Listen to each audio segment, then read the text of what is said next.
Ça tourne? Ok.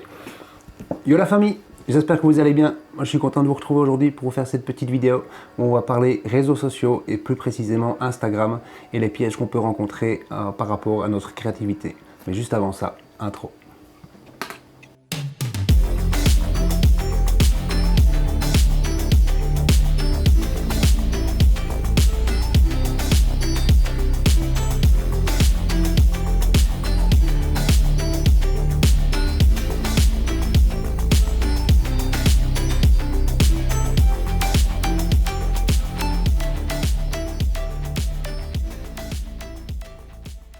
Le but de cette vidéo aujourd'hui, ce sera plus une réflexion que j'ai par rapport à tout ce qu'on peut voir sur les réseaux et les dérives que ça peut amener par rapport à notre créativité.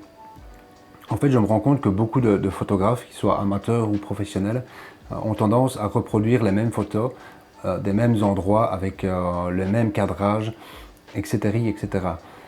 Alors c'est des photos qui ont fait leurs preuves, qui marchent, qui fonctionnent.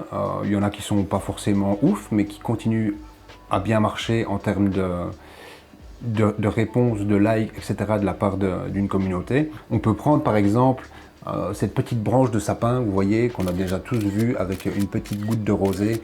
On peut mettre un coucher de soleil, on peut mettre un paysage enneigé, on peut mettre un peu de givre, on peut mettre... mais qui en fin de compte ne nous apprend et ne nous apporte pas grand chose en termes d'esthétique. Alors oui, c'est joli, mais en fin de compte c'est tout. Et c'est une photo que je vois pratiquement tous les jours et où les gens like comme des malades sur quelque chose qu'on a vu, revu, revu et je m'interroge par rapport à ça. Alors l'année dernière, je suis tombé un petit peu dans l'Instagame, comme j'appelle, où j'avais pour objectif d'arriver au palier de 1000 followers et du coup je me suis vraiment donné à publier pratiquement tous les jours en respectant des codes, en faisant un beau feed, tout ça. Et c'était devenu presque obsessionnel au point où je savais dire si une photo allait fonctionner ou pas et du coup je cadrais ma façon de travailler en fonction. C'est comme si j'anticipais les réactions des réseaux par rapport à mon travail sur le terrain. Et à un moment donné, je me suis dit mais qu'est-ce que tu fais en fait? Pourquoi est-ce que tu vas là-dedans et qu'est-ce que ça t'apporte? Et alors j'ai réfléchi un petit peu et j'ai essayé de m'en détacher. C'est ce que je suis en train de faire depuis ce début d'année où finalement j'avais envie de faire un petit peu autre chose. J'ai fait un peu de portrait, j'ai fait, j'ai fait deux, trois autres trucs et mon boulot de vidéaste m'amène à partir sur des terrains qui sont un peu moins connus pour moi. Et du coup, je découvre des choses qui me plaisent en fin de compte. Et je me dis, voilà, tant pis si les réactions ne rencontrent pas ce que je souhaiterais, comme je pouvais avoir avec mes photos animalières, c'est-à-dire des photos avec 3, 4, 500 likes. Et voilà. Maintenant, je poste du contenu qui fonctionne probablement moins en termes de likes, mais en tout cas qui m'apporte une satisfaction. C'est celle de partager et de proposer mon travail du moment, où je m'éclate dedans. Et en fin de compte, je me dis, si ça marche pas, en termes de likes, encore une fois, tant pis. Donc je laisse s'exprimer ma créativité en fin de compte. Je le propose sur les réseaux, on prend, on ne prend pas. Et voilà, moi c'est une façon de garder du lien avec ma communauté. Et après, tant pis, si je fais 10 likes, si j'en fais 1000, en fin de compte, ça ne va pas changer diamétralement ma façon de voir les choses et je ne me sentirai plus mal, comme j'ai pu l'être, en tout cas, de ne pas avoir une photo qui fonctionne. En fait, c'est un jeu qui devient limite pernicieux et on se fait vite prendre dans cette spirale où finalement on laisse notre créativité de côté pour faire du contenu qu'on a vu, qu'on sait qui fonctionne et du coup on va reproduire le même schéma en vue d'avoir une espèce d'approbation de la communauté pour se dire ah oui j'ai raison. Mais si on réfléchit un peu plus loin, et c'est là qu'on rentre un peu dans une dimension psychologique et un peu malsaine des réseaux, c'est qu'en fin de compte, on en arrive à tous se lisser notre créativité, lisser nos envies pour faire quelque chose qui existe déjà, qui a une valeur sûre, qui plaît, mais c'est tout. Et en tant qu'artiste, si tant est on est dans une démarche artistique, on en arrive un petit peu à quelque chose d'absurde, dans le sens où finalement on ne s'écoute plus, donc on n'est plus dans la recherche de ce qui nous fait vibrer, mais dans une chose qui est absolument impersonnelle.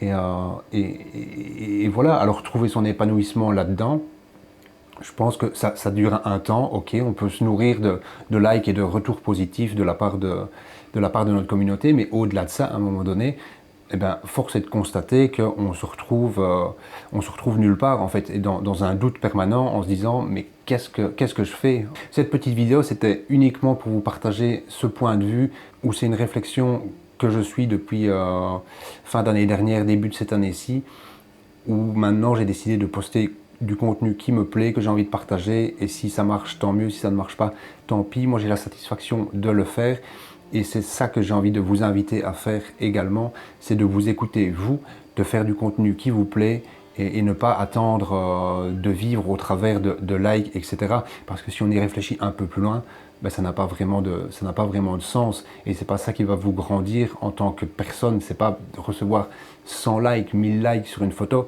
mais plus le plaisir de se retrouver dehors, d'élaborer un projet, de se dire ouais, je vais faire ça, ça va être cool, je vais m'éclater.